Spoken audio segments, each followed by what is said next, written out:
yesterday, one of these things was not like the other because it was a bunch of brains in me.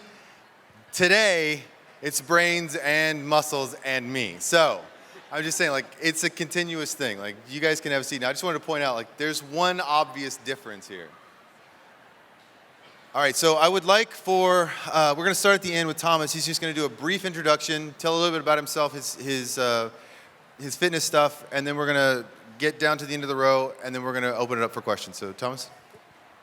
All right, my name is Thomas DeLauer. A lot of you probably just heard me speak, so you probably know a little bit about me. As far as fitness background goes, my story is all about my 100-pound transformation. So I was about a 280-pound healthcare exec in that world, and lost a bunch of weight, was always into fitness before, but of course, kind of lost sight of that. It was essentially a bulk gone wrong, to be completely honest, that just turned me into 280 pounds and super overweight. So abbreviating this all very quickly, part of my goal when I lost a lot of weight was, okay, say, how lean can I get, and can I ultimately get some magazine covers?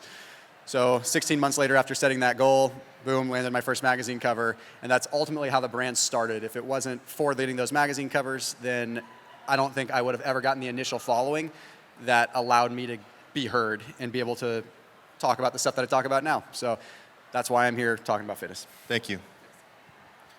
Robert Sykes, lifetime natural competitive bodybuilder. I've kind of run the gamut doing bodybuilding, the bro dieting approach that just didn't work, left me unhealthy. I've seen a bunch of competitors just totally wreck their health, and I realized there's got to be a better way, so I started doing the ketogenic diet and was able to implement that into my competition prep. Saw great success with it, and I've been just trying to showcase that as an alternative to other methods out there ever since.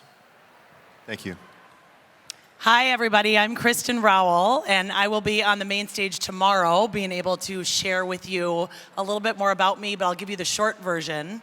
Up until 3 weeks ago, I was a trial lawyer for 17 years. So before anyone stands up and gets out, because I know everyone hates lawyers, I no longer do that work. And I've also run 24 marathons, and I am a natural professional bodybuilder. So I'm going to talk about how I've accomplished those things during my talk tomorrow. But really the way I found keto is in December of 2013, I fell on ice and I broke my right leg in 10 places. Yeah. I had 22 pieces of metal put in my leg the following week. And I actually had the metal all taken out a year later. But I have these really impressive scars. If you get close, you can see them. I used the ketogenic diet to heal from that injury because I started to research a lot about the anti-inflammatory benefits of the ketogenic diet.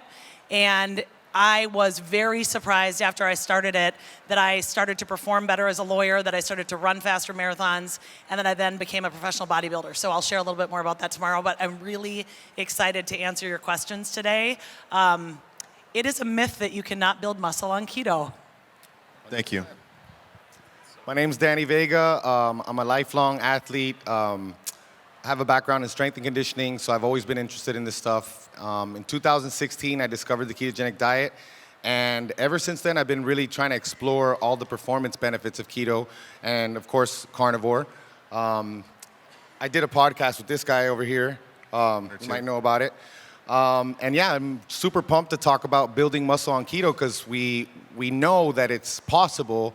Now let's talk about how to do it. That's what we're here to do today. This one works. Hey guys, my name is William Schufelt. My health journey really started when I was about 12 years old. Just got really, really obsessed with performance, especially around karate. I was doing karate a lot as a kid, so I wanted to figure out how to get in the best shape possible. And I was rail thin. Some of you are thinking nothing has changed, but, well. So as that progressed, 15 years old, I started to get really, really severe acne, doing a more or less standard American diet. And I started to pursue a whole foods plant-based diet at the beginning of college, seeking remission of that. That went on for about 4 years. My health got progressively worse despite all of the different iterations of that I tried. So it was actually, I was one season into filming something and my health was pretty much at its worst, where I decided to give keto a shot. That was about 3 years ago. For the past 2 years, I've been extremely passionate about the carnivore diet. That's really been what's given me the most remission of symptoms, but also the best body comp results, the best energy throughout the day, the most simplicity in terms of diet, and just an intuitive approach to nailing all of my goals. somewhere along that journey, I was an actor and I played a Power Ranger at some point. Studied economics in college, and I've done a couple different things. So that's me. Thank you. Unlike everybody else here, I am not a lifelong athlete. I would not have even considered competing NPC until What's your I name? went keto. your name? Renita Mares is my name, sorry. And I searched out Robert, and he coached me on my first competition and kind of fell in love with it from there. So just recently competed again in May and enjoy it. And how did you do? I got first in Masters and first in Novice Masters and fourth in Open. She's completely like underselling everything. She's a total badass. Can everyone just give a round of applause for the crew here? Okay, so now it's time for questions. So let's go ahead and cue it up. You'll notice I didn't give an intro because it's for athletes. And then there's me. Ran to the mic, very good. I ran to the mic. It's a fitness segment. All right, hello. I'm Captain Stephanie Lincoln, Fire Team Whiskey, and actually my question's not about fitness. It's about mindset when it comes to your fitness goals. So that's the number one thing as a fitness coach that I struggle with our clients is to get them into the right mindset to be able to stick to a program and to commit to it as a lifestyle. We'll talk about that with keto. But I just wanted to maybe get someone on the panel's takes or a few of you guys about the mindset shift that you had to make in order to further your fitness goals. I'd like Renita to start with that just because she classifies herself as not a lifelong athlete. So there was a definite attempt at mind shift. So let's talk about that first. For me, it was initially finding Ketovangelist that, because I'd been keto, but it was sort of every weekend I was off plan, and every holiday, and every evening, and pretty soon I was eating off plan all the time. So it was a recommitment and finding support and knowledge. And the mindset part of it is huge. For me, it is staying positive. So if the scale goes up, I think it's muscle. If the scale goes down, I think it's body fat. So it's like I keep it positive because as long as you keep going, that's really all that matters. So don't give up. Most people are giving up really early. So. Anyone else? I want to take a little stab at this. I think that discipline and execution of a plan are pretty much the foundation of your entire fitness journey. So I think a lot of the time, especially in our space where a lot of us have found keto or carnivore or whatever you happen to be doing through frustration over the years, we get really bogged down with searching for perfection, with meticulous tracking that might not even be in service of our goals. And we really go far down the rabbit hole when originally we had one goal in mind and we kind of lose ourselves with that. So the main thing, I think, is once you find a plan, once you create a plan of action, stick to it regardless. If you find something better, 2 weeks into your 6-week plan, stick to your 6-week plan. Simply developing the skill of discipline and execution and consistency, I think will serve you far better than hopping on every perfect diet you find. So that's something that I've learned over time that I've had to really be hard with myself about implementing. And I think also rolling with the punches, because nobody's perfect. You'll have your cheat days. You'll have times that you mess up. Not downing on yourself too much about that stuff. Do you guys mind if I take a swing at some of this? All right. Okay, so from a coaching perspective, the answer that I'm going to give you is you've always got to go back to your clients with the why that they gave you, right? So why they're doing it has got to be constantly front of mind for them. Because if you're always answering that question of why, it keeps that discipline. The reason that they go off track is because they lose sight of the why. They become unmoored and they're not anchored down anymore. I'll just say one thing. If you're not eating the right way and if you're not living a lifestyle that's going to be conducive of having a brain that can respond correctly to things, that's the first thing you need to do. So, of course, once you got that taken care of, I think that the second most important thing when it comes to mindset is you really have to forget about the outcome. Once you got that plan set up, you need to focus on the process. Exactly what Will said, exactly what Robert talked about in his presentation. Fall in love with the process And even if you have a goal with a date attached to it, just make sure that you're not focused too much on that and focus on the process. That's what I think. Yeah, when you love the process, you can do anything. I actually you. thought this was a trick question for me because I'm wearing a tank top that says spiritual gangster. So, Well, I kind of was thinking that you would answer first. I'm not going to repeat what other people have said, but one of the things that I do with coaching is in terms of reminding people of the why, and also just reminding people, you guys, our most important investment that we will ever make in our lives is in ourselves. It is. And we're the only ones who can do it. So I try to remind my clients when I'm coaching them, you are the only one who can execute on this plan every single day. If you have to check in with me and tell me you did it every day to hold yourself accountable, or if I need to check in with you to hold you accountable, I will do that. But it's coming back to that why and coming back to sticking to a plan, and I'm going to talk about this tomorrow, but sticking to a plan and having it be a defined enough period of time so then you can measure your success at the end. Energy gives you momentum to be successful again. So I encourage my clients, I said, look, I just want you to trust me this one time for this one experiment. We're going to see how it goes. And when they're successful, they have the energy and the momentum to do it again. They start believing in themselves the way I do. And that's really what I think people need the motivation to hear. Anybody got anything to add? Thank you. One small thing. Okay. That's perspective. You know, like if you don't have perspective, you have no idea what your body's capable of. The more hard things you do, the better you get at doing hard things. When I do a competition prep, I literally put The Obstacle is the Way by Ryan Holiday on repeat in my earbuds because it gives me perspective on what hard stuff really is in life. And it makes that thing that you're doing that may seem hard in the moment seem pretty minuscule. And it makes it that much easier to push through. If you're doing something with a bigger purpose, more people in mind, it makes it that much easier to keep on pushing. Thank you. Okay, yes. So I was told yesterday a couple of things. One, I gesticulate, so I'm apologizing to Renita now, like I'm swinging in front of her face if I accidentally do it. And also, nobody wants to hear me, so I apologize. So sometimes I talk. Yes, next question.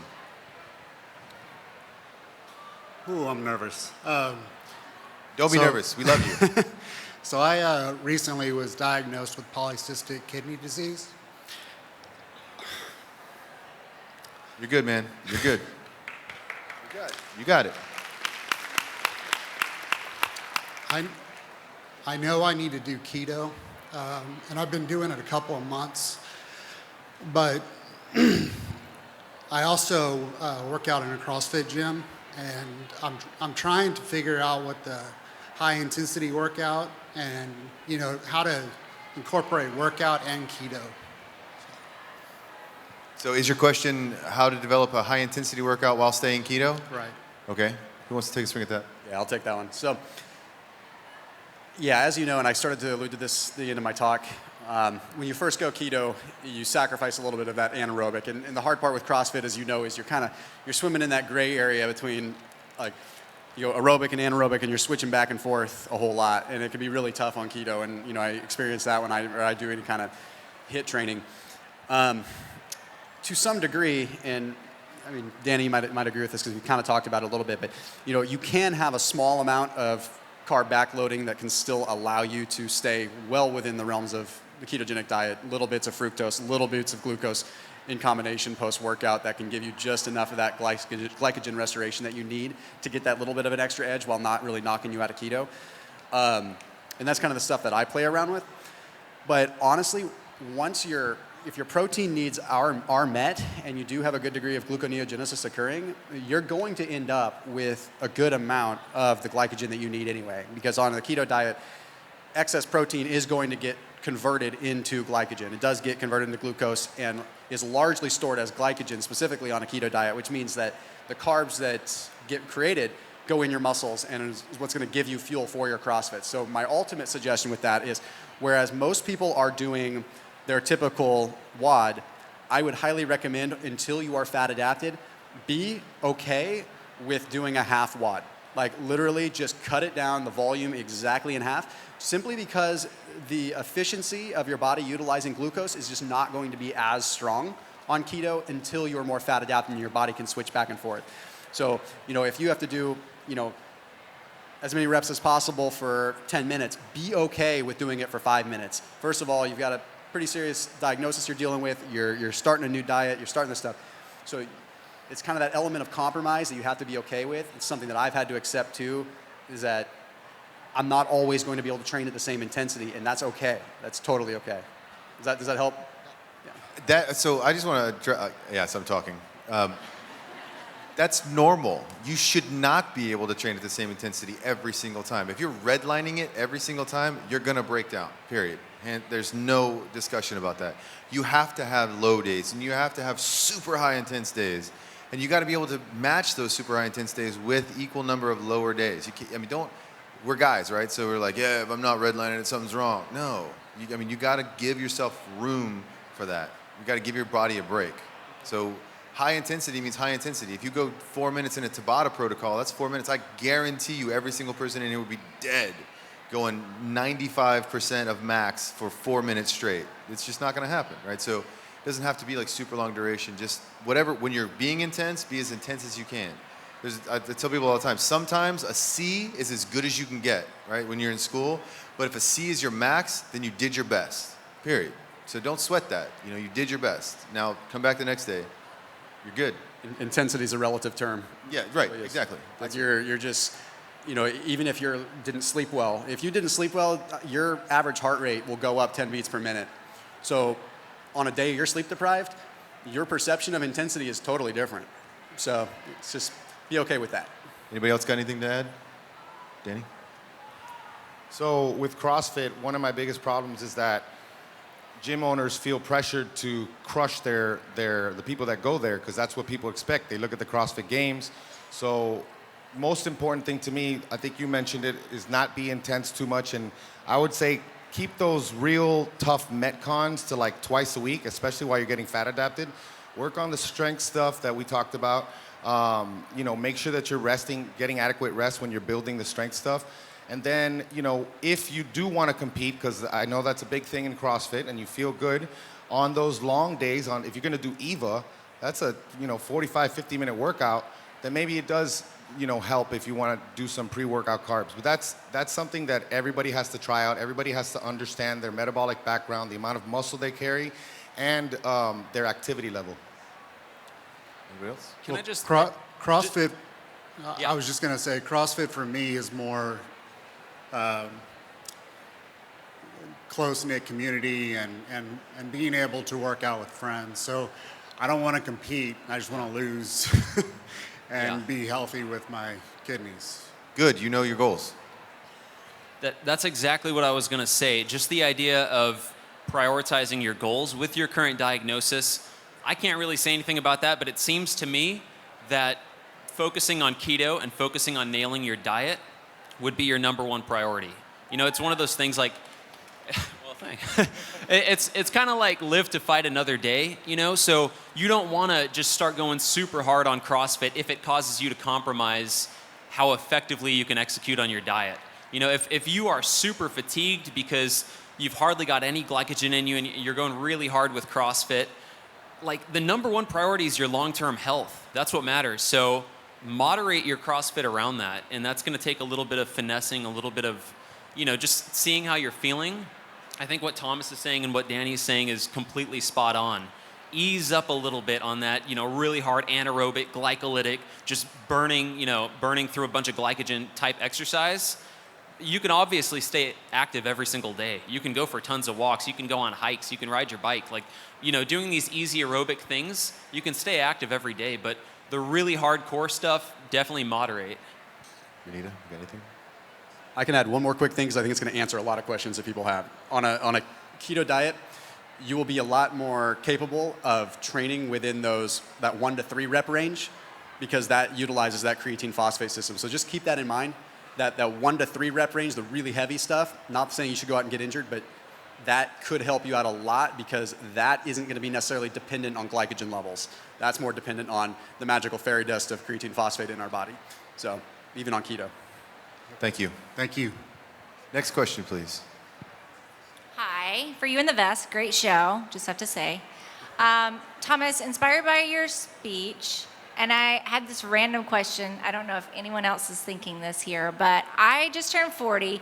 My whole family runs into menopause early, and I'm like, I don't want that to happen. Do you think, or have you read anything about a ketogenic lifestyle being able to kind of stave off menopause because of the control that you have? Yeah, I mean, a lot of the research there is so embryonic, honestly. It really is. Like even to pull data like I pulled, it was trying to extrapolate little bits of little pieces from research that I could. There is a lot of evidence that shows that inflammation in general can lead to an early menopause.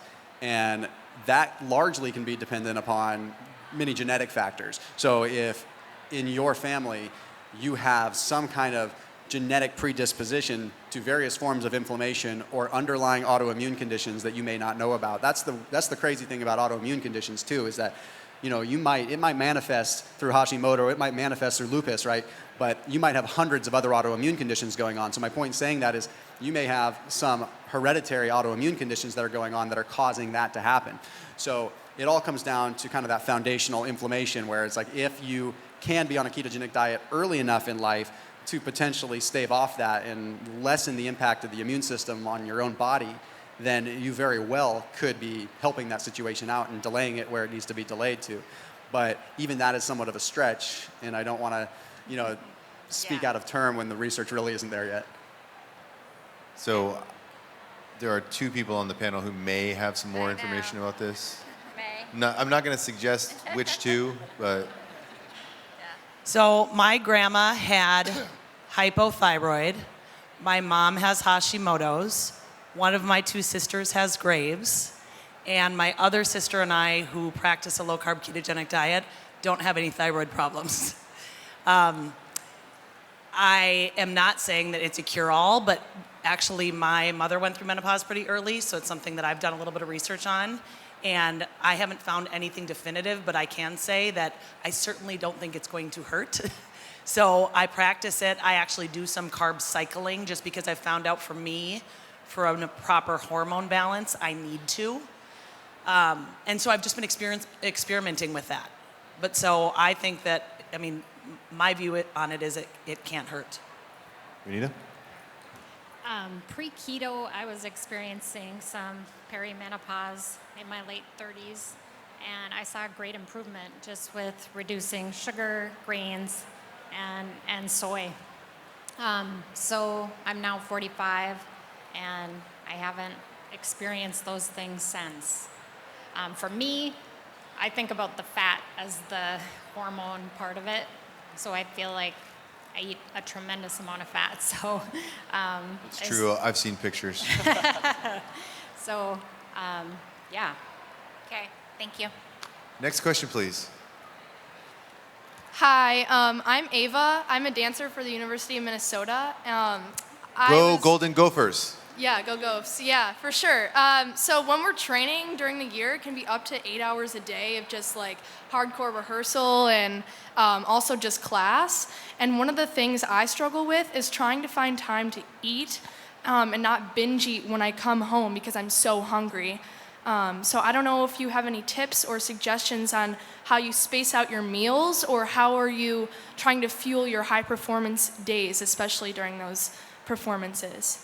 Can I ask for you to give us a little bit more information just about the timing of your workouts during the day? How many hours and how often? Like what times are you doing it? Yeah, so on a heavy day, it would start around 8:25 in the morning. So ballet and then probably jazz after. We go until noon, have a break for maybe an hour, and then in the afternoon I have rehearsal probably starting around 2 to possibly 10 p.m. Okay. So I'll take this just listening to your day. I do all of my workouts in the morning and I do them fasted. I really like fasted cardio and I really like fasted lifting.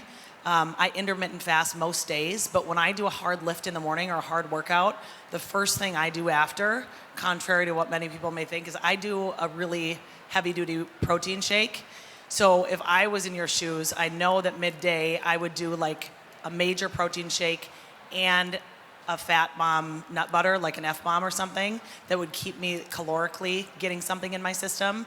And I do things like that when I have to be going. I do coconut butter for another snack that'll keep me going. My fastest marathon, I had nothing but 1 packet of coconut butter. And I'm still convinced that that's really what we need for fuel. So if you have some experience being fat adapted, Yes. I think that those protein shakes and nut butters for me are kind of my go-tos. Can I ask you a question? Do you track your workouts, what you eat, and how you feel? I have done that before, but I have found since I'm so type A, it'll be like too much and then throw my adrenals into something that I don't want. So that's a problem. Yeah. Then, I mean, that's a problem in a lot of areas. But if you don't write it down, what you need to do is keep at least mental track of, I ate this yesterday. My workouts were on par, above par, subpar, whatever. Like, it was good, and I felt okay the next day, or I felt okay the second workout, or I felt okay. But if you start noticing after a trend, and what Kristen's saying is, don't just do it one day. Make it a plan. Like, for the next 2 weeks, this is what I'm going to eat based upon my schedule. Keep it consistent, and then if you notice at the end of those 2 weeks you're starting to drag, you need to make an adjustment to that to increase probably the amount of energy you're ingesting. Okay. Is that fair? Just real quick, so in the morning, it seems like with the ballet and jazz, it would make sense that you could probably do it fasted. Maura would probably disagree with all the ballet torture that she went through, but perfectly fine doing it fasted. A lot of people do well. If you feel like Maura feels when she's gonna do a morning workout, not having anything in her stomach, some eggs, and then like a nice fatty meal for lunch, something that's easily digested, and just go the rest of the day. It doesn't seem like it's something where you're gonna need this overly large amount of fuel other than fat and some protein. Yeah, I mean, remember, you've got a fuel tank, a diesel tank on you. We all do, right? So use that more than anything else. Does anyone else have anything else to add? Okay. So there's 2 big pieces on the other side, like between what you're talking about during the day. Endurance athletes for a long time have been using protein loading the day before long endurance activities. So I think that's something, start backing it up a little bit more and thinking about what you're doing the night before. No matter what your stance is on how much meat you want to eat or anything like that, eating a larger amount of protein, as long as you're cool with digesting it and it doesn't mess you up digestively, the night prior does actually tend to not only give you a little bit more sustainability, but you give it time for, again, that gluconeogenesis pathway to provide what is demand driven throughout the day. So you'll find yourself much less hungry throughout the course of the day. The other thing is kind of the elephant in the room is, just control what you eat before you would potentially binge. So kind of like what one of my keto commandments is always be prepared. Have that shake in the car, and that is your default. So if you go fasted the whole day, when you get in that car, you're just like a machine with that one meal. And that way you've broken your fast strategically, and you won't binge because you've got the digestive juices flowing, you're satisfied, you're satiated, and then you can be in the right mental element to make a good decision with what you eat. Just really quick to echo what Thomas said about the night before. The night before my fastest marathon, while everyone else was eating pasta, I ate steak. And it sticks with you. So that's a really good point. Perfect. So I just have one request. Can we see your best jazz hands? Nice. Well done. Next question, please. Hi there, my name is Susan, and I've been a competitive bodybuilder for about 30 years. And thank you, love it. I haven't competed in about 10 years. About 4 years ago, I found keto and fell in love. However, I just was hitting the wall more and more, where I'd have some of those days where it was just total low energy. And Thomas is my man, and his jam is, and put in some carbs if you need them. So I started putting in the 20 grams of fructose and 30 grams of glucose right afterwards with my protein shake. And lo and behold, that felt really good. I do it on a fasted, I work out about 11 or 12 on a fasted system, and then I have that right afterwards. So my question is this something that I should follow for the rest of my life? or should I try and wean off of that, get away from my hits somewhat, and get back to just straight keto? Or what's your suggestion? So please? I'd like Renita to take a swing at this first, and then Thomas, you want to address? She did call you out, so you need to account for that. So Renita. Well, I'm just straight keto. I've never done anything differently. I definitely have an addictive part of my eating, and so an increase in carbs is just going to rise my hunger and my cravings back up. So I stay away from it because it's a slippery slope for me. So Yeah, echoing that, because it is a slippery slope. So, you just got to exercise a lot of control there, which clearly it sounds like you do. And it depends on so many different levels. So what she is referring to, for those of you that didn't catch it, she has a specific amount of fructose and a specific amount of glucose post-workout. And the reason is that because you have different glucose transporters, GLUT1, S-GLUT1, sodium, it's a sodium-gated channel. So basically it allows glucose to be delivered to the cell, and then GLUT5 allows fructose to be delivered to the cell, mainly in the liver, but still, it allows the absorption of carbohydrates much faster, potentially making it so that you could have a little bit of carbohydrates without jeopardizing your ketogenic state to a degree that depends wildly on how much muscle you have, your genetics, and so many other things. Me personally, I'll have like 7 grams of fructose and like 10 grams of glucose 2 days per week after my toughest workouts. Doesn't kick me out of keto, but it feels like it does refill me a little bit more. So do you need to continue to do that for the rest of your life, is what you were asking me. I mean, that's a little bit of a relative question, because if you feel really good with it, if it's working for you, then by all means, don't change anything. But you can also allow it to be a shock to your system now and then if you want to just back off of it. And if you're doing it in a fasted state, like if you're fasted and then you're working out and then you're breaking your fast with that, I mean, it might kick you out of keto for a small amount of time, but you're going to be right back in, especially if you're fasted, you're keto, and then you're fasted. So I wouldn't be too concerned about it. But I do think that by making a shift to occasionally taking 4 or 6 weeks without doing that at all, and allowing your body to still develop the systems and processes to recover without the carbohydrates, just because you don't want to run the risk of your body just getting used to that, because it will start developing. You're super insulin sensitive at that point, right? So you also run a higher risk of making yourself insulin resistant, or not insulin resistant to the full degree, but desensitizing that effect. And I want you to be able to use that as a tool in your toolbox for when you need it the most, like your full body days where you would like glycogen deplete and then reload so that the body just takes that. Does that make sense? So like I feel sometimes like I'm cheating on keto. Yeah, you know, yeah. There's another point of consideration, and I also want Will to chime in too. But you also aren't necessarily. You may be masking a need for electrolytes by hiding it behind a hyper amount of carbohydrates, right? Like you're feeling better, but you still may be needing electrolytes, but the carbohydrates makes you feel so good that you don't need to worry about the electrolytes. You know what I'm saying? So adjusting your electrolytes, your salt intake can allow you to wean off the sheer amount, even if it is a small amount. You know what I'm saying? Yeah, well, and the sodium, S-GLUT1 is a sodium glucose transporter 1, so that gated channel can only open up with sodium anyway. Like you probably, so if you have a little bit of fructose and a little bit of glucose, the fructose can get into the cell without any sodium. I mean, you're going to have sodium in your system, but the sodium-gated channel, it really works best by having a little bit of sodium anyway. So you add the sodium in there, then the glucose can actually hop on board the S-GLUT1. GLUT4 receptor out of the cell can come to the surface, take it in, can do its trick. So sodium should be there either way. Will? The one thing I'm thinking about is what is more important to you, whether it's the workouts, how much does that add to your quality of life, versus keto and the diet. So when you mention you feel like you're cheating on keto, the first thing that pops into my head is like, it's not an ideology. None of us care if you're having the shake or not. So if it's making you feel better, perfect. That's fantastic. Especially if you don't want to change the frequency or intensity of your workouts. The one thing for me is I realize I don't want to change the frequency or intensity of my workouts. That's just kind of a constant in my life. So I would rather adjust my diet around that.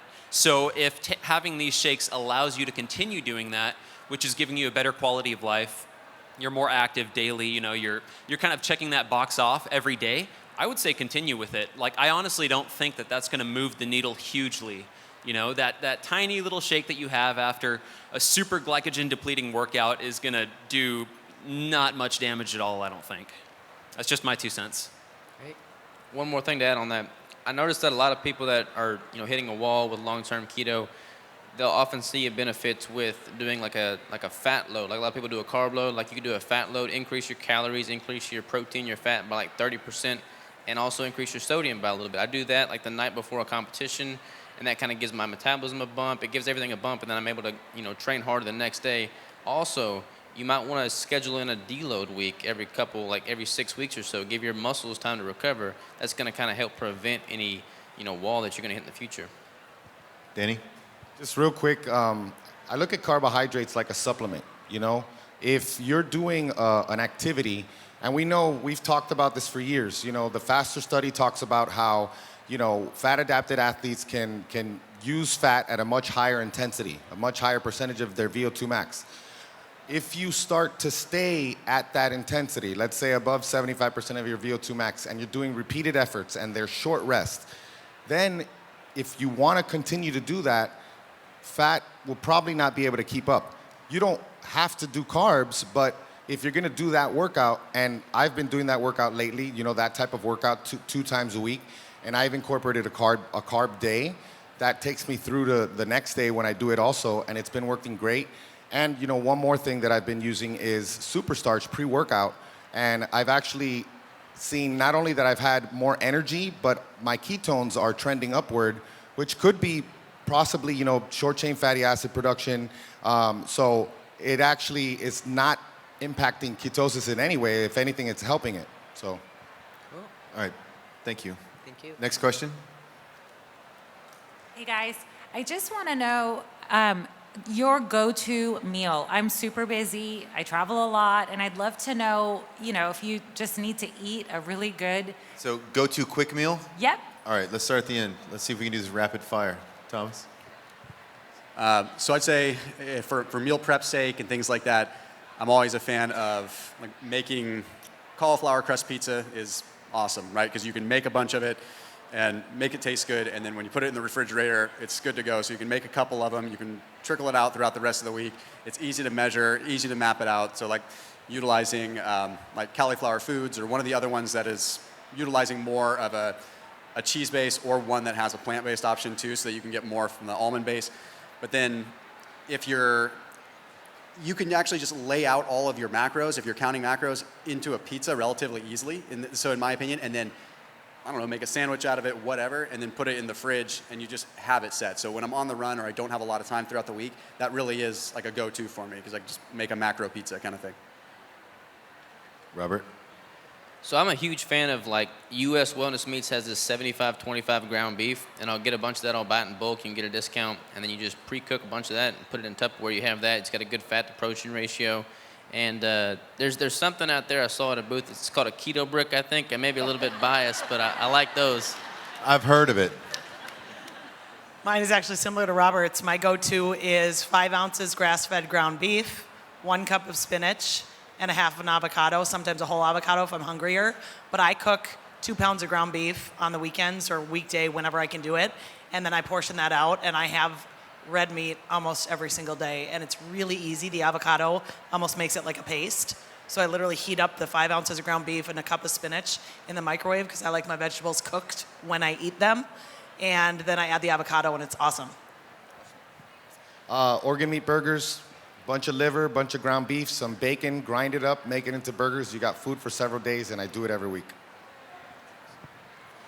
For me, red meat is about 80% of my diet, so every day it's eating as much steak as I can cram into my mouth.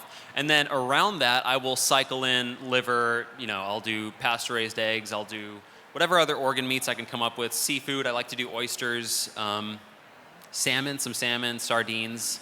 But the majority of it is just steak, and it's usually New York strip. Scrambled eggs is kind of something I use all the time. It's really easy to get your fat grams in, because I use heavy whipping cream and cook it in a bunch of butter, and it soaks it all up, and I can hit my calorie level that I want to hit. So also, if you have a Costco membership, they sell boiled eggs. You can get a couple of packages of those, and there's like 24 in one, and they sell pre-cooked bacon. So if you really want to be on the go, open a Ziploc bag, throw 3 or 4 packages of boiled eggs. They come in 2s, some strips of bacon. Perfect every time. And if you're really on the go, hit a fast food restaurant and ask for like 10 beef patties. Just I want a tray with beef on it, nothing else. They will look at you and blink a few times, but just gently guide them and they'll understand. Next question, please. Hey, I've been on keto for about a year and a half now. I've lost 140 pounds. And the thing is, I've never really been into fitness. I haven't exercised regularly. Now that I've lost the weight, I feel like I can do exercise, but I'm wondering like what exercises I should focus on for like improving heart health and for building muscle tone. I'm going to answer for everyone up here. You're going to lift heavy. That's your primary. You're going to do light intensity aerobics, like going for a walk for 45 minutes or an hour. And you're going to do hits. High intensity workouts that are Tabata protocol is what I prefer. That's 20 seconds on, 10 seconds off for 8 rounds. So that's 4 minutes total. That is it. That is all you need. But what is the number one thing? Everyone, what is the number one thing? Lift heavy.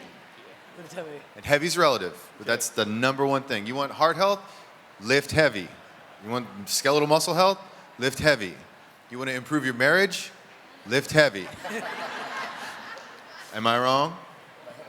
That literally was my answer, and I was just going to say there's actually a ton of research coming out about how important strength training is for cardiovascular fitness. People think you have to run or you have to do all this cardio to have cardiovascular fitness, and quite the opposite is true.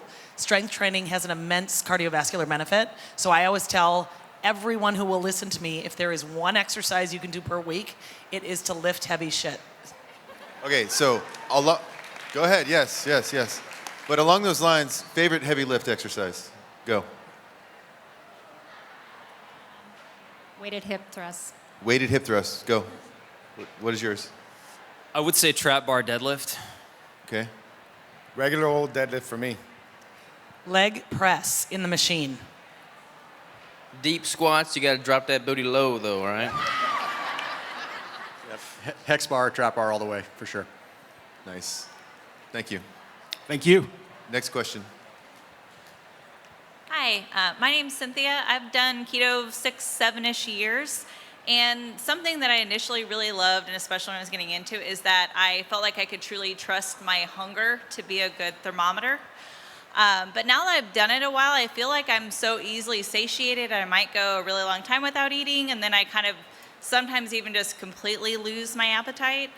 How do you know when you should maybe be ramping up your caloric intake, or like ignoring the fact that you have no hunger and just go ahead and eat? All right, let me ask you a couple of clarifying questions Yeah. for the panel. So that, now, are you competing in anything? I have in the past, and that's actually when I first started realizing that maybe my hunger wasn't the best thermometer, because the trainer I was using, he gave me my workouts, and I told him I was going to do keto, and all he altered was my caloric intake. And so for the last month, I was eating 900 calories a day, which I felt great.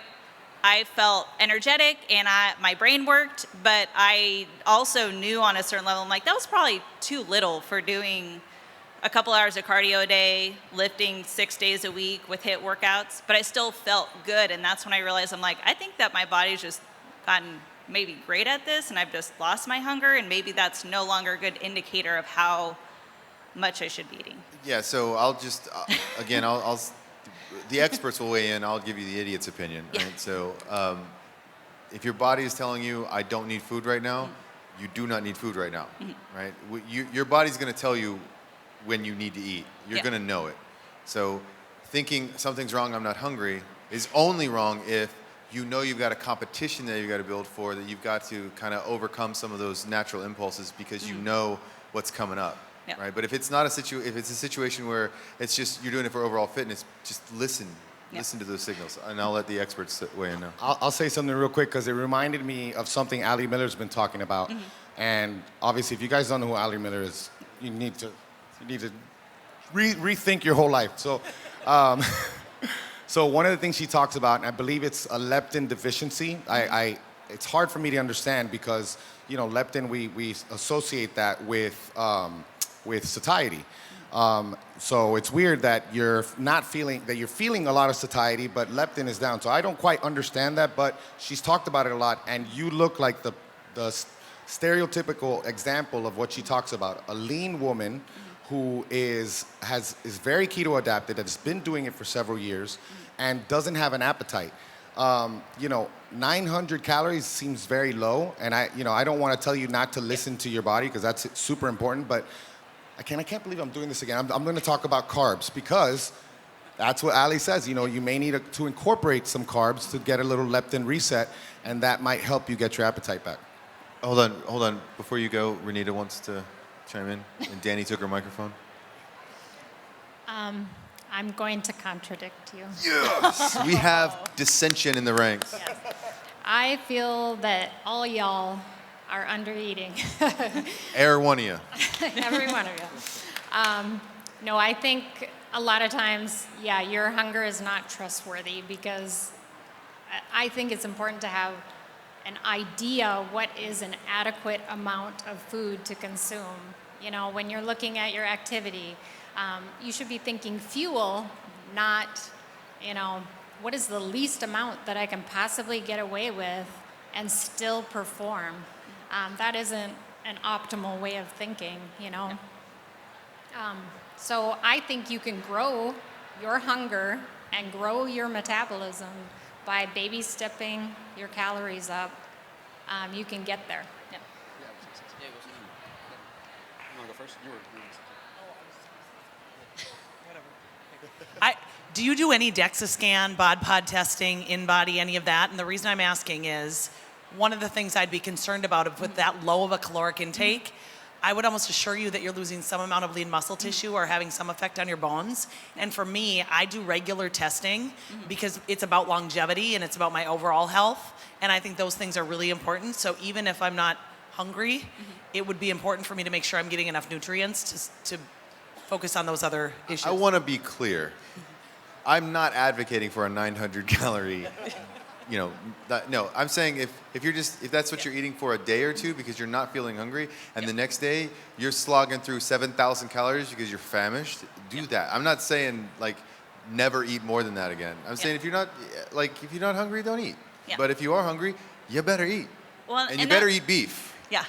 Okay. And I do eat organ meat, and I love it. But it's just something that I realize now that I always trusted my hunger. And then after that, when I realized my hunger like set to that 900, and I ate more afterwards, and I gained back like what I thought was a slightly healthier amount of fat on my body. But I realized after then that there's plenty of days where I'm coming in easily under 1,500 calories, which I know I'm doing HIIT workouts and I'm lifting heavy, that I'm like, I don't think I'm putting enough fuel into my body. Then eat more. No, seriously, eat more and see how you feel. And that's what is hunger always going to be, the best thermometer. I think especially. It is, but Renita does not. Renita thinks your hunger's lying to you. But that's the point, is you got to find out for yourself, right? And it's by how you feel. Thank you. Next question. Oh, sorry. Oh, sorry. Thomas? I was just going to say one more thing that you do need to keep track of is that the amount of artificial sweeteners, not necessarily artificial, but anything that's sweet that has an excitotoxin effect on your brain is going to whack out your dopamine response. And I think we're neglecting the mental piece here. Like if you have a dopamine, if you're getting someone that's hungry all the time, a lot of times is they're needing that dopamine hit, right? I suffer from food cravings a lot, and so that's kind of like on the opposite end of the spectrum. And I kind of fine-tuned it down to, at that point, okay, I was consuming too many sweet things, whether it be stevia, erythritol, whatever, and it was causing me to have those cravings. But what can happen with that is you can sort of burn out that system a little bit. So I don't know what your eating past was like, but that's a whole just other side of the world that you have to look at that I think supersedes everything leptin and ghrelin related, because that's all kind of secondary, because it all does start up here. So you might just want to look at, okay, are there hyper sweet things that you're consuming that's having an excitotoxin effect on your brain? Yeah. Right. Thank you. And I know that we have a lot of questions that we need to get through, and we all like to just chime in. So we're going to try to make it more concise with our answers. Yeah. All right, go ahead. That was a fantastic question. I actually do keto coaching, and that's one of the biggest things I see is y'all ain't eating enough. So anyway, moving on with my question is regarding sprints. I've done a lot of research on the topic, and obviously, hands down, it always beats out over the slow, steady cardio, especially when you're looking at body composition. What I cannot find is comparing protocols. Wingate, higher testosterone from a larger rest period versus Tabata, where you're getting a bigger human growth hormone hit from the shorter rest. What would make you choose one over another? Why wouldn't you use a variety of each? I do, but if you were going to lean into one direction or another for any reason, what would it be? I wouldn't. I mean, I would use the benefit of all. And of course, you guys may have a different opinion, but if you're talking about sprints, a variety of protocol is what you need anyway, because you're putting your body through hell, right? Yeah. So you don't want to do the same thing over and over again and risk injury. So if you can vary it up, but still keep the intensity at that high level, why wouldn't you? I mean, you're increasing those positive hormones anyway. You know, it's just some of them go up, some of them go down, but it's an overall positive, unless I'm wrong. And I am not wrong. All right, thank you. Thank you. Hey guys, my name is Andrew. So I originally been starting doing keto since 2015, and I actually learned about it from my parents. My dad lost 88 pounds from doing keto. My mom lost 55. And I originally did it because I was a college hockey player, and I needed to cut some weight for the upcoming season. And I made it a lifestyle after that because I loved how I felt, I loved how I looked, and I played amazing. I played okay, but at least I thought I played amazing. And my parents did it for a weight loss diet. And that's kind of the difference, a weight loss diet versus a lifestyle. And they've gained some weight back, and they're not as, I could tell they're not as happy as they once were. And, I was a trainer, and, they asked me sort of help. It's all been questions of, recipes and food and patterns and that kind of stuff. It hasn't really been, I know what they're looking for, it's mentality. And, I'm their son. I'm not really, at an experience or age sort of where I give them a lot of insight. But they do ask me for help, and I know they're trying because they've tried to get back into keto, and it's just, I guess for them it's harder to have the same results and to go back into that long draw that they had to lose all that weight to begin with. It's scary for them. They don't want to do it. But have any of you ever had to help a family member sort of dig themselves out of sort of a bad food slump, I guess, for a long time? And if so, how would you go about it? I mean, it's a good question. Kristen, you want to answer? You want to take a swing at the first one? Sure. So my sister and her husband recently went keto in the last year, just following my lead, and they've had great success on it, and we are slowly trying to turn the rest of my family. But I tell you what, every time I try to stand on my soapbox and talk about it, it's like people get so defensive. So I think it's really hard. It sounds like they're actually asking you for help, which is awesome. And so I'm a big person of the motto of lead by example and answer their questions as they go, but encourage them to look up their own research. I do think leading by example is the best way we can all teach each other. And so you're obviously doing a really good job by being an example for them. Can I touch on that real quick?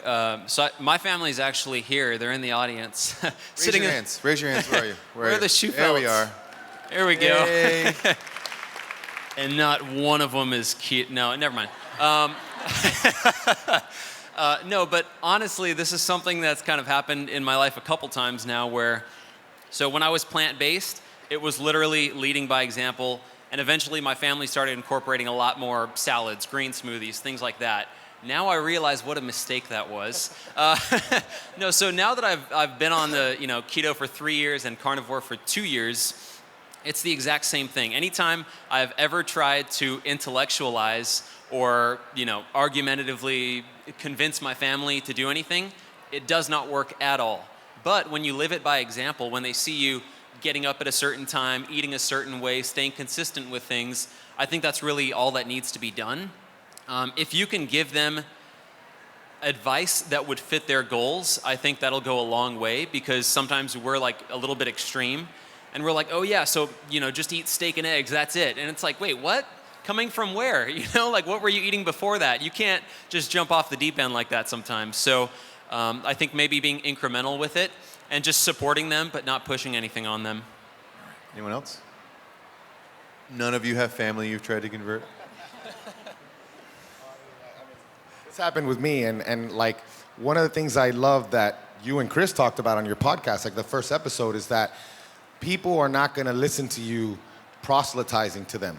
They're going to watch what you're doing, they're going to see what you're doing, and if you can share your story in detail, kind of like KetoCon, where people share their stories, that's what turns people over. That's where, if you think about anybody who's dealt with addiction or issues, it's usually never that someone said, hey, you need to stop drinking. It's not that. It's like they listen to a story that someone talks about, I beat my PCOS. Oh, crap, I have PCOS. Maybe I should try keto. So that's definitely the best way. So I just want to point out that every single person up here has not gotten the following that they have, has not gotten the notoriety that they have, the celebrity that they have, whatever you want to call it, by pushing it on someone. All they've done is provide information, right? Answer questions. That's it. And that's how you do it. However, whatever the format is, no matter what the intimacy of the relationship, whether it's your parents, your spouse, your kids, whatever, it's not about pushing it onto them. It's about being available when they realize. Like, I know I've shared my story before. My son has epilepsy. We got into keto because of it. And he didn't want to do keto, so I did it to show him that he could do it because he didn't think it was possible. He saw it was beneficial. He started it. He improved. My wife liked what she was seeing. She started it. And I didn't tell anyone to do it. It was just you model it, and they'll take advantage of it, or they'll ask questions, and they'll start it, and it's just an organic kind of thing. And that's how it really takes hold. Because if they depend on you to tell them everything all the time, when you leave, like you go away, whatever, now they're off. They're no longer have that anchor, right? Yeah. So just let it be organic. Don't worry about it. They're grown people too, right? So they got to make their own choices. So anyone want to add anything else to that? And it's also important that whenever you see them eating a candy bar, to shame them as hard and fast as possible. That really helps. All right. Thank you very much. All right. Thank you. Next question. My name is Michael Just. I've been doing low carb, high fat just over 2 years. I've lost 140 pounds, just like the guy before us. Thank you. And I've been doing some one set to failure workout lately. And I go into it fasted, and then I eat whenever I'm hungry, like lunchtime, and I do it in the morning. Am I missing out by not eating breakfast after that, or to gain muscle? Because that's what I'm wanting to do now, is build muscle instead of not focusing on so much on the fat losses, but to gain muscle now. Am I missing out by not eating after workout? Robert, you want to take that first? Yeah. So like, I'll use myself as an example. I train fast. I train in the morning. And I train hard and I train heavy. I don't eat anything pre-workout. I don't really eat anything for several hours post-workout. I eat a really big meal the evening before. That fuels the next day's workout. If you're getting enough total fuel in, and you're training hard, your body's going to have ample energy to replenish that glycogen, to build that muscle tissue. And that's the main thing. I'll eat several hours after training, but I'm not rushing to get, like, I used to think, back when I was eating the bro diet approach, that if I didn't get my protein shake 20 minutes in after my workout, I was losing muscle. That's not the case. Life doesn't work that way. So eat enough food, make yourself, give yourself enough. But yeah, don't worry about that, man. Yeah, and I'm not worried about energy and fuel. I'm just, am I missing out on muscle gain by not eating? Is that No. I've been building muscle, and I'm doing fine without it. So you're good. Okay. Anyone else got anything? Especially you're doing one set to failure, and that's going to be really challenging. But it might work out really well doing even OMAD, like he talked about. The more trained you are, the smaller that window becomes, and I've looked at this. How many times have we talked about this on the podcast? So many times. And an untrained person can go 12 hours, 15 hours, without eating anything. But the more trained you are, and they were talking about very highly trained athletes, then it brought that down to 4 to 5 hours post-workout. So you got a lot of leeway, and if you're not hungry post-workout, then that's okay. Dr. Wilson, Jacob Wilson, just did a whole series on Instagram about this, right? It's Muscle PhD. It's his handle. Check it out. Okay. He talked about that window closing as you get more and more trained. But if you're in the untrained state or beginner state, it's much more flexible for you, so you don't have to be as rigid on that. Anybody else got anything to add? I guess I'd just add, this has been the hardest thing for me to change going keto, because I have for so many years had a protein shake right after my hard workout.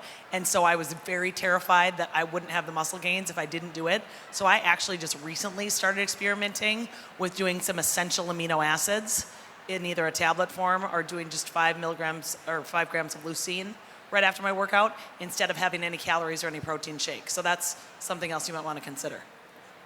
Thank you. Oh, Will? I think Robert nailed it. I think, honestly, if you're doing pre-workout fasting, if you're doing post-workout fasting, you're going to be fine as long as kind of 2 factors are accounted for. One is that you're progressing with your workouts. So are you getting stronger? Are you staying consistent with it? The second is, are you consuming sufficient protein and calories in general? And one thing I found works for me is I can really undereat if I'm eating a smaller diversity of food. So if I'm just doing steak, I might clock in at like 1,500 calories, and I'm like, I'm sick of this for the day.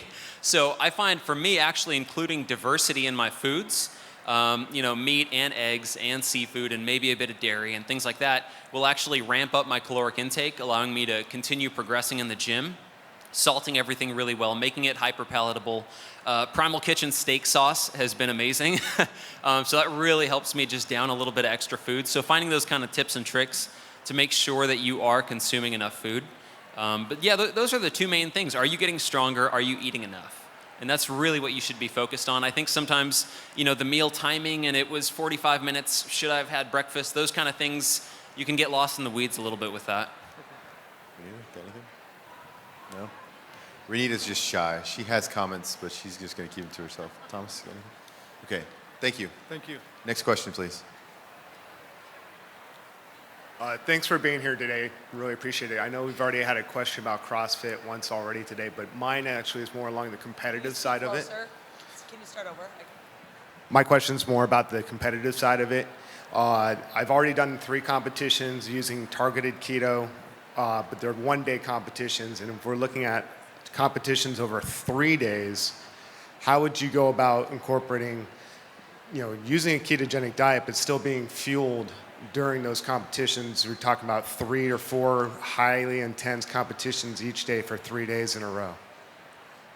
So I would leverage, like I'm a bodybuilder, so I'm not like lifting weight when I compete. It's just me looking good, I guess.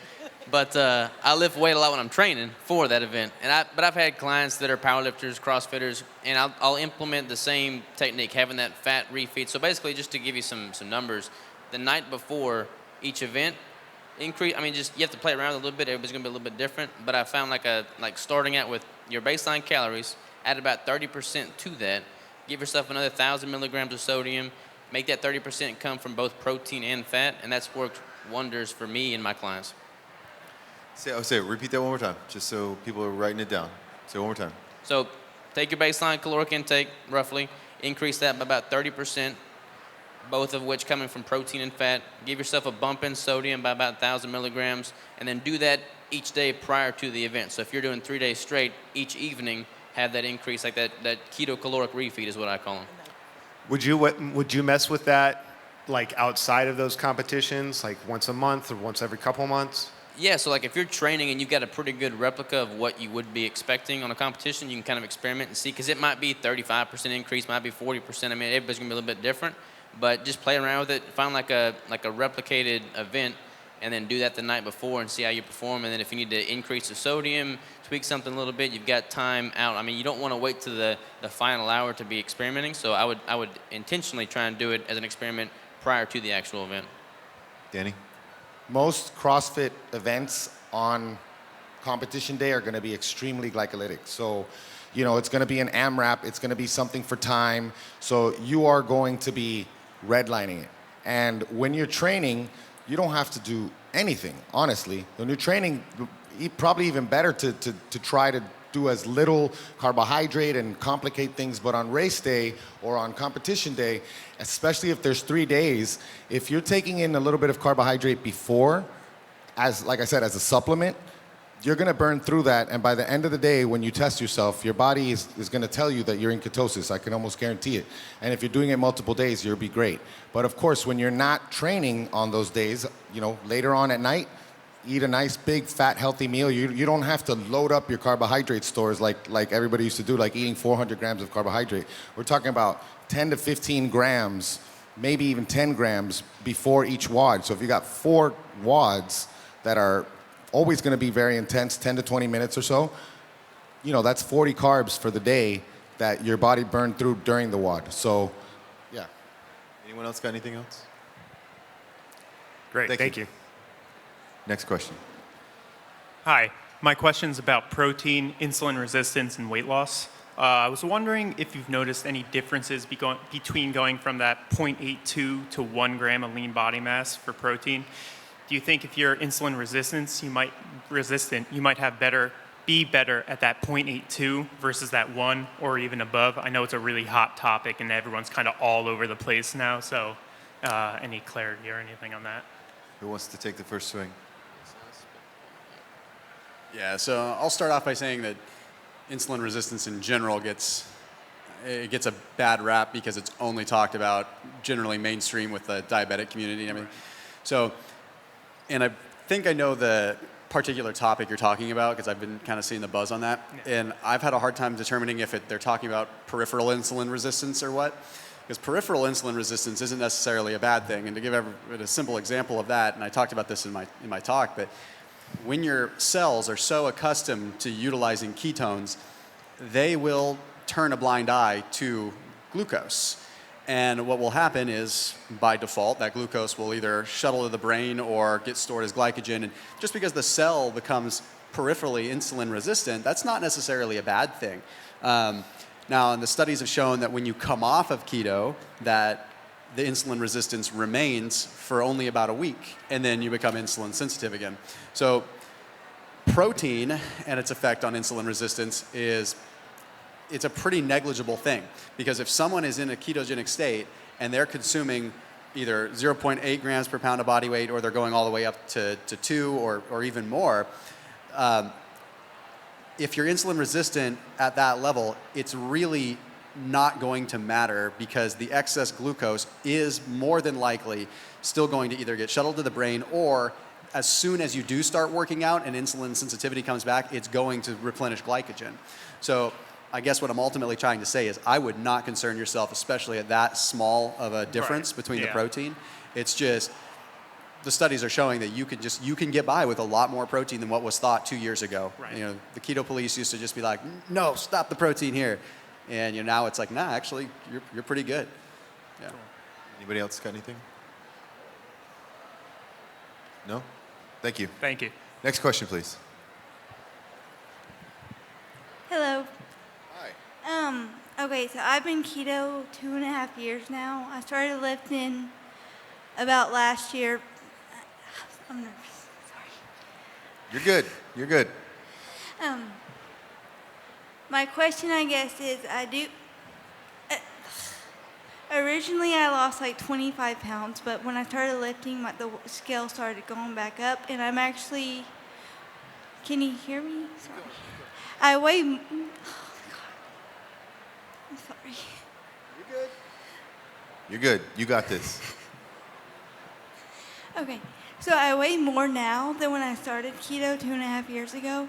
And people keep telling me that muscle weighs more than fat, and I don't know a valid argument, So first of all, let me stop you right there. Muscle does not weigh more than fat. Yes, I know, and I tell them that, but they argue with me, so. Is denser than fat. Yeah. A pound of muscle is the same as a pound of fat. I know, and I tell them that, but they argue with me. So you're asking like, because you weigh more than you did when you started keto, what's the justification for someone that's saying that keto's not good because it's making you fat? Is that the idea? Yes. Okay. All right. Sorry. Go ahead. So I hate scales, and I can't tell you the last time I was on one. The way that I measure my progress is through a BOD-POD, comprehensive body composition analysis, or a DEXA scan, or something that gives me insight into what's really happening in my body. And I'll give an example, which I'll also share during my talk tomorrow, but when I got ready for my first competition, I weigh always about 130, 133, 131, whatever. I've tested in the BOD-POD regularly for over 10 years. When I got ready for my first competition, I stepped into the bod pod and I was the highest body fat I'd ever been. And it was at 20.1% body fat. I'd never seen a 2 as my first number, and I thought, oh, God, well, that was what happened over Christmas. I guess I had too many Christmas cookies. I mean, I was so floored, and I thought I have to get serious. I went on a macro and a cutting diet. I upped my fat, I upped my protein. I really focused on protein. I went low carb, I carb cycled. But the point is, I came down, and before my show, I had lost 5% body fat in a matter of only a couple of months, and I gained 7 pounds of muscle. My weight went from 131.756 to 131.4 something. Okay, so I felt amazing losing 5% body fat, but if I hadn't done that testing and I had just stepped on a scale, I would have been so frustrated that I cut out sugar and dairy and processed food and alcohol. I mean, I had nothing for that period of time, and I obviously had really good success, but I only knew it because of the way I chose to track, which was not with a scale. So I'm sure you're doing awesome. Good for you with lifting. I think lifting makes us all age in reverse. Renita, your turn. I was just going to point out that my first competition to my second competition, my stage weight was 10 pounds heavier on my second. So I worked my butt off to put that weight on. So it's not always a negative thing. It isn't. You worked your butt on. I tried to put a butt on. Right. Yeah. So find a way that you can measure. Like, I get really discouraged on the body composition testing, so I just avoid it because I'm never happy with my body fat level, or I'm never happy with the amount of muscle I put on. So for me, it's keeping it positive. So if it's a picture, if it's measurements, whatever you got to do, figure out a way. Do you have access to a bod pod or a DEXA scan? There's an in-body somewhere. Start utilizing that. Yeah, I mean, that gives you insight for yourself, regardless of the argument, right? Knowing more about yourself and knowing what you did to get there can allow you to change to get to where you want to be, right? A number on a scale just means how much earth is dragging you down. That's all it means, right? It's pointless. So use more detail, get some more information. Also, you're awesome. Thank you. You are awesome. Yes, you're awesome. All right, next question, please. I would love to be able to find a personal trainer who I don't have to educate on why I should eat keto. Is there a resource for finding a trainer in your area that already practices low carb or ketogenic eating? I don't know of any, Someone needs but to I start know one. of some people who might. So are you wanting to work with somebody locally, or would you be open to working remotely with somebody? I would be open to working with someone remotely. I have a full gym in my garage, so I have all I of the think I equipment know available some to people me. who could help you then. I'm guessing. These guys look really I mean- expensive. No, I'm just kidding. Honestly, you got to watch out. A lot of local trainers, like, they're just not, they mean well, but they're just not educated about keto. They think keto is just simply dropping the carbs. They have no idea what the protein and fat should be. They just don't get They the think I'm science. just eating bacon. Yeah, right? It's just unfortunate ignorance is what it is. But you don't want to rely on them for keto advice. So if you're open to working remotely, I would find somebody in the space that has gone through what you've gone through and are going through and has done what you're wanting to do. That way you can relate with them. But yeah, if you're open to working remotely, there's tons of resources out there. Anybody else? Yep, Danny? I'll say that, of course, when you work remotely, you're not going to get the same one-on-one attention. And I understand that it could be expensive, but I don't think it compares to a local trainer. I mean, any local trainer is going to charge you, anywhere from $50 to $150 an hour on average. So, I mean, you work remotely with someone, some people can charge maybe double that for a whole month. So, just something to consider.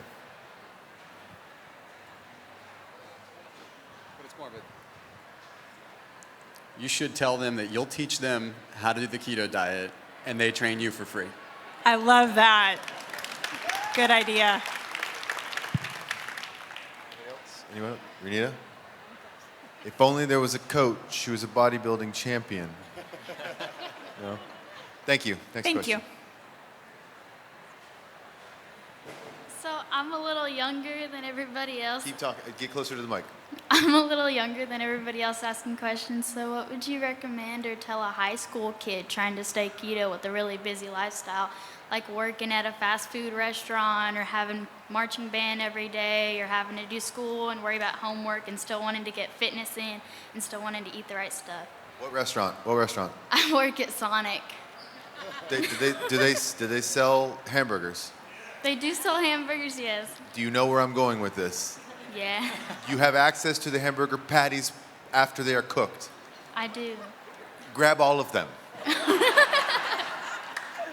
Anyone else? I want to jump in on this because, I'm trying to build these habits with my sons. And I think it's super important to create a daily routine. Every single person here has a daily routine. So you may be looking at this right now like, oh my gosh, how am I going to fit all this stuff together? And, you have to get to that point where you have to make that decision and you're going to do it. And if you're asking, how you're going to fit it all in, start the day, especially if it's not something that you want to do. Of course, find something you like to do. But do the hard thing first. Do that first thing in the morning. Do that workout first thing in the morning, and then get your other stuff. Because I can guarantee you, after doing whatever you're doing at Sonic, whether it's taking orders or flipping burgers, you're not going to want to lift as much. So maybe or whatever type of exercise. So start the day with that. Anyone else? 100% agree with that. I wish I had known about goal setting and just weekly planning, having a daily routine in high school. If you do that, you will be so far ahead of the curve, it'll be ridiculous. No, it is ridiculous. It is totally ridiculous. If you can learn now how to maximize your time, look, creating a schedule is like predicting the future. Yeah. And if you can predict the future, you can own everyone. I mean, you can just crush it all the time. You know what I'm saying? Learn it now. Develop that discipline now. Just and also eat all the burger patties. I really want to get that across. Eat all the burger patties. Just in terms of an actionable tip, there's a ton of different ways that you can plan your day, that you could do all these things. One thing that I like is something called a self journal. It's from this company, bestself.co. You grab that. It takes you through a quarterly goal. You set your daily habits, your morning routine. You schedule things into your day. And if you can just schedule in, okay, what time is my workout? How much time do I need to get ready for school? What time is my job? You sit down on Sundays and think, okay, what am I eating this week? And how am I going to prepare all of this, like Thomas is talking about? You make a huge dinner, you throw some stuff in Tupperwares, you bring it to school, you be that person who pulls out their Tupperware. Whatever it happens to be, if you can just pre-plan these things, and yes, there will be some finessing and some failure in the beginning, and some days things won't work out, but over time you keep trying, and eventually you'll get into a really, really good routine. But I would highly recommend that journal, the Self Journal from bestself.co. Really valuable.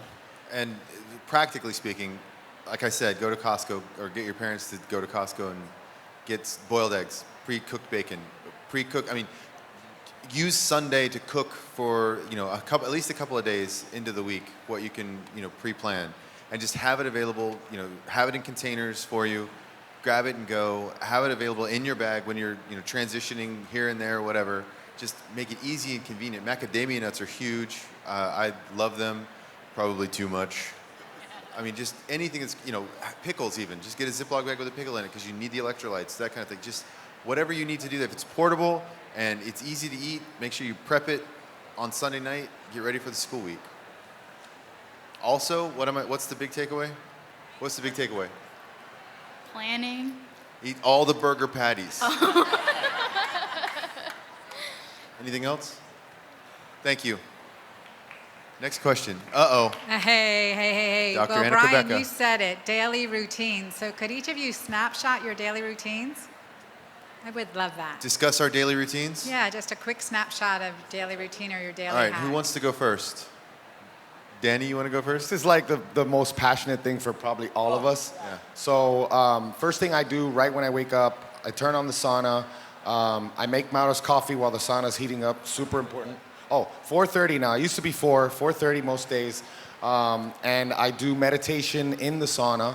And then after that, I'll do my daily devotional, my morning reading, and then I take my son through his routine. But And then at night, I have my own night routine, which is just basically looking back on the day, looking at what went well, finding gratitude. I do that every single day. And then I incorporate that into my kids' lives, and we ask the children, how did you fail today? And we were looking for ways that they failed and so that we can learn. And if they didn't fail today, dang it, maybe tomorrow you'll fail, So, seeking failure. A parent can dream, right? Yeah, that's my routine. I get up somewhere between 4:45 and 5:15, and the first thing I do when I wake up is I work out. So that either means going to the gym and lifting heavy, or it means one of my girlfriends coming over to my house so we can go on a run. I live right by a chain of lakes, so we just run from my house. Or it means going to a workout class. But I just find that if I start my day with a workout, fasted, I have more energy, I'm more productive, I'm in a better mood. It just sets my day off in the right tone. Then when I'm done working out, the first thing I do is meditate, because I spend a lot of time in my sympathetic nervous system. I'm in fight or flight more often than I care to admit. And so meditation helps me get in that parasympathetic system. And so I like to do it right after I work out as opposed to before, because then it really calms me down. And then I have coffee and get ready and work. So my routine's all screwed up this week, but generally speaking, I wake up between 3 and 4, and I try and reserve the first several hours of the morning before anybody else is awake to do big picture thinking stuff with the business, my life, my relationships, just everything in general. So that's why I've got a compound. We're living in this warehouse, and every single wall has a whiteboard. Like, no joke, I've got 20 whiteboards. And I'll go out there and I'll draw like all this big picture visions, and that's, to me, is like my time to just get my thoughts together. Then the day comes and you have to answer emails, you have to do all this stuff. It's like busy work that I love doing, but you don't want to make that, you don't want your big picture creative thinking time to be filled with emails. So I do that, and then at some point in the day, I like going for a run. I train in the mornings, but at some point in the afternoon, I go for a run, and I'll use that time to like listen to an audiobook, listen to a podcast, and just have that as a disconnect time to learn on something that I'm interested in and just disconnect from the day-to-day. I'm noticing a common theme that everyone likes to get up early here. So I get up at 11 a.m. No. Usually shoot a couple videos. Go back to bed. Go to bed. About it. So I get up usually around 5 o'clock, and I've had a recent revelation that I used to meditate in the morning, and then I started reading all this stuff, and I started realizing that when I was meditating, I was almost, in a way, falling asleep meditating. Like I wasn't and I realized I wasn't getting the benefit out of it. So to your point, I actually like to meditate when I'm the most amped, because I feel like I'm conditioning myself. So it's kind of interesting, something that I've developed recently. So I used to get out of bed and meditate, and I was like, I'm kind of cheating myself. So now I get out of bed and I have this thing that I've coined before. And I said, let yourself be dumb. And what I mean by that is you get up and you don't think about anything. You just go. I have my tea and I go to the gym and I get whatever my workout is. That part is planned, but I resign to the fact that I'm not going to wake up and stress myself out about my plan, because then that starts my day off wrong. So I have my plan is laid out and my day is laid out the night before. And that's the big thing, is I look what's happening the day of. It should just be, for me, it's just business as usual. I'm sort of on autopilot in a way because it's already set the night before. So that way, there's always surprises, but there's no surprises, right? So that way I can get up in the morning, I'm just dumb, I go work out. But even now, I've changed it even still, because I used to find that I wanted to get up in the morning and just get in the gym and get back, spend a little bit of time with my family, get to my office. And then I started realizing that I was chasing something that didn't need to be there. Why do I always feel this need to be up at 4:30 in the morning? And someone very important to me said something to me, and they said, Thomas, why are you so driven? You need to be driving yourself. And I'm like, holy crap, game changer. Because I've always been, Thomas is so driven. He's such a driven guy. And it's like you said this morning, it's about grinding. Grinding by nature, that's bad. You don't want to be grinding. That means you're breaking crap. So for me, it was more about, okay, how do I drive myself to where? So I realized, and I got my priorities in order, and that's such a cliche thing to say, but I want to be there when my baby wakes up in the morning. And that's now a really important thing to me, because that is precious time that I'm never getting back. For him to be able to see daddy first thing in the morning. So you know what? I don't want to say my workouts took a back seat because they didn't, but that is no longer the very first thing that's on my mind that I do. The first thing that just default on my mind is I want some family time. And guess what, guys? My workouts have exponentially improved because I feel emotionally fulfilled before then. So it's freaking awesome. And I encourage all of you to just think about why you do fitness for a second. I know I'm digressing because a lot of times we're chasing something that's not necessarily what we really are. You have to enjoy it, and the plan has to be something that you enjoy. Otherwise, what the heck's the point? And then the rest of the day, I just shoot videos and crap like that and then put them. Will? I think it's so interesting that we're seeing a lot of correlation here. Everybody seems to be getting up early. They've got goals set for the day. I think everybody's working out first thing. Well, Robert works out a little bit later, but so does Danny. Okay, well, there goes that thought. So my current daily routine, something I'm always experimenting with, but something that has really just helped me drive home discipline for myself currently, is I'm up at 3, make a cup of coffee, I'll do morning gratitude, I will be at the gym at 3:30, I'll train until 5 in the morning, and then after that, head home, shower, get dressed, get my stuff ready for the day. Exactly like Thomas was saying, I plan everything the night before. I do not want to think about that in the morning. I don't want any decision fatigue. I don't want to figure out what am I supposed to do today. Like, the morning for me is execution time. There may come a time when I have a family that I want to be there for my kids in the morning, but right now that's not really a consideration of mine. So it's just executing, getting the difficult things done, the things that might fall off otherwise if I try to do them later in the day. 6 a.m., I'm usually at a cafe somewhere. I've got my laptop. I've got a book in front of me. I will read 10 pages. After the 10 pages are done, I launch straight into whatever my top priorities are for the day. And I try not to get bogged down in busy work, which is emails. Honestly, for me, posting can sometimes, and engaging with a bunch of comments, that can be busy work for me sometimes, because social media can really start to eat your time up. So I will try to do more proactive work in the morning, and then I can do more reactive stuff later in the day. I do not currently meditate. I really want to, now that I've heard all of you talk about this. So that's pretty much what my day's looking like. I'm in bed at about 9 p.m. I get 6 hours of sleep. At some point during the day, I usually take like a 30-minute nap. That's a typical day for me, and just what's working for me right now. Anita? I'm an underachiever after listening to all that.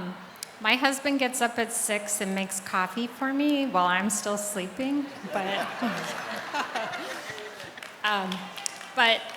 yeah, I like my sleep, and I work out in the afternoon, so I fast through the morning, and then I eat my lunch, and I work out after that, and then eat my supper. So, yeah, I obviously need to work on the meditation part of it, but. So I'm up anywhere between 1 a.m. and 4:45. It really depends.